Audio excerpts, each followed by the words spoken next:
వార్డులో ఉన్నటువంటి survey number 217-1 217-3 survey నంబర్లో మొదటి నుంచి వివాదంగా మారింది. ఈ సర్వే నంబర్లోన 217 మొత్తం టోటల్గా మనం చూసుకున్నట్టయితే 53 ఎకరాలు 217-1 217-3 సర్వే నంబరు మొత్తం ల్యాండ్ చూసుకున్నట్టు 53 ఎకరాలు. అందులో 53 ఎకరాల్లోన 7 పార్కులు ఇక్కడ పార్కులు, అందులో 4 పార్కులు కూడా పట్టాలు ఇచ్చినారని టీడీపీ వాళ్ళు చెప్తున్నారు.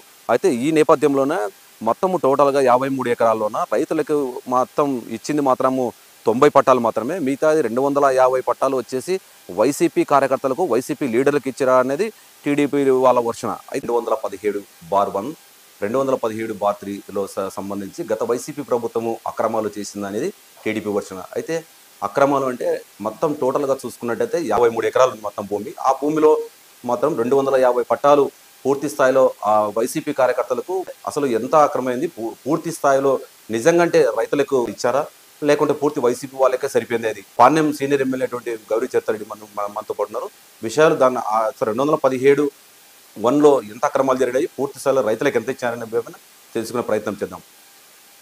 మేడం చెప్పండి, 217-1 సర్వే నంబర్లో సంబంధించింది పందిపాడులో పూర్తి మొదటి నుంచి వైసీపీ వస్తున్నప్పటి నుంచి టీడీపీ వాళ్ళు ఆరోపణలు చేస్తున్నారు. అసలు ఎందుకు ఆరోపణలు చేస్తున్నారు?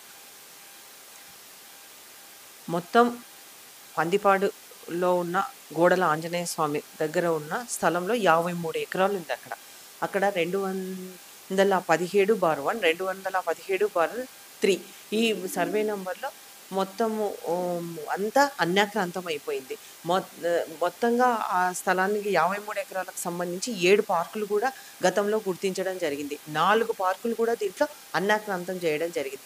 ముఖ్యంగా ఇక్కడ ఏమంటే నిజమైన లబ్ధిదారులకు 90 మందికి మాత్రమే అందింది. మిగతాదంతా వైసీపీ గవర్నమెంట్ పోయినసారి అధికారంలో ఉన్నప్పుడు కాటసాని రాంభూపాల్ రెడ్డి అనుచరులు మొత్తం దాన్ని కబ్జాలు చేసేసి ఒక్కొక్కరు 10 సెంట్లు 20 సెంట్లు ఇష్టానుసారంగా వాళ్ళ పేరిట చేసుకోవడం జరిగింది. దీనిపైన మేము పోరాటం చేస్తూ ఉన్నాం. ఖచ్చితంగా ఎవరైతే లబ్ధిదారులు ఉన్నారో వాళ్ళకే అందే రకంగా, అది తెలుగుదేశం పార్టీ కానీ, జనసేన పార్టీ కానీ, టీడీపీ పార్టీ కానీ ఎవరైతే పేదలు ఉన్నారో వాళ్ళకే అప్పచెప్పే రకంగా కాకుండా అంతా అన్యాక్రాంతం అయిపోయింది.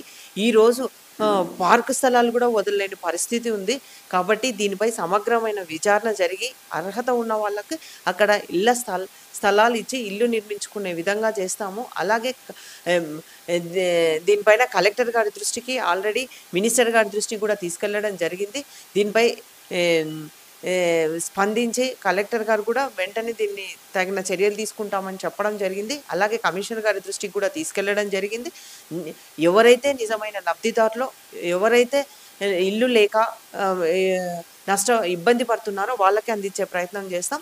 తప్పకుండా గత వైసీపీ ప్రభుత్వంలో ఎన్ని రకాలు కావాలంటే అన్ని రకాలుగా భూములన్నీ కబ్జాలు అయిపోయినాయి. ఒక ప్రభుత్వ భూమి అయితేనేమి, ప్రైవేట్ భూమి అయితేనేమి, అలాగే ఎండోమెంట్స్ ల్యాండ్ అయితేనేమి, వర్క్ బోర్డ్ ల్యాండ్ అయితేనేమి, ప్రతి ఒక్కటి అన్యాక్రాంతం అయిపోయింది.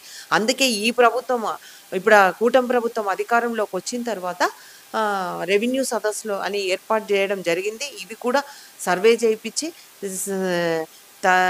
లిస్ట్ తెప్పించుకొని ఎవరైతే కోటీశ్వర్లు అయిన వాళ్ళు కూడా దాంట్లో పట్టాలు తీసుకోవడం జరిగింది. కాబట్టి ఇవన్నీ విచారణ జరిగి పేదలకు న్యాయం చేస్తామని ఈ సందర్భంగా తెలియజేస్తాం. పూర్తి స్థాయిలో అప్పుడున్నటువంటి కలెక్టరు, అప్పుడున్నటువంటి ఎంఆర్ఓ కానీ, మున్సిపల్ అధికారులు కానీ పూర్తి స్థాయిలో దాన్ని జీవో తీసుకొచ్చి ఏమైనా రైతులకు ఇచ్చినామనేది అప్పుడున్నటువంటి ప్రభుత్వ అధికారులు చేసినటువంటి తప్పదం వల్ల జరిగిందంటారా?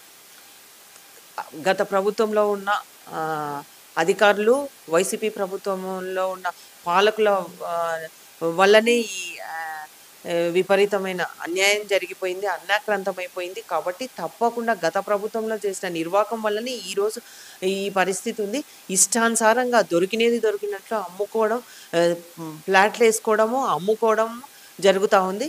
కాబట్టి ఇది లేకుండా కూటమి ప్రభుత్వం అలా కాకుండా నిజమైన లబ్ధిదారులకు అందేలాగా చూస్తాం. స్థాయిలో అక్రమాలు జరిగినటువంటి 217-1-3కి సంబంధించింది పూర్తి స్థాయిలో మన కలెక్టర్ గారికి వినతిపత్రం అందజేసి రైతులకు న్యాయం చేస్తామని ఎమ్మెల్యే చెప్తున్నారు. కెమెరామ్యాన్ బలితో శ్రీనివాస్, i3 న్యూస్, కర్నూలు. ఇలాంటి మరెన్నో లేటెస్ట్ వీడియోస్ కోసం మా ఛానల్ ను లైక్ చేయండి, సబ్స్క్రైబ్ చేయండి మరియు పక్కనే ఉన్న బెల్ సింబల్ ని ప్రెస్ చేయండి.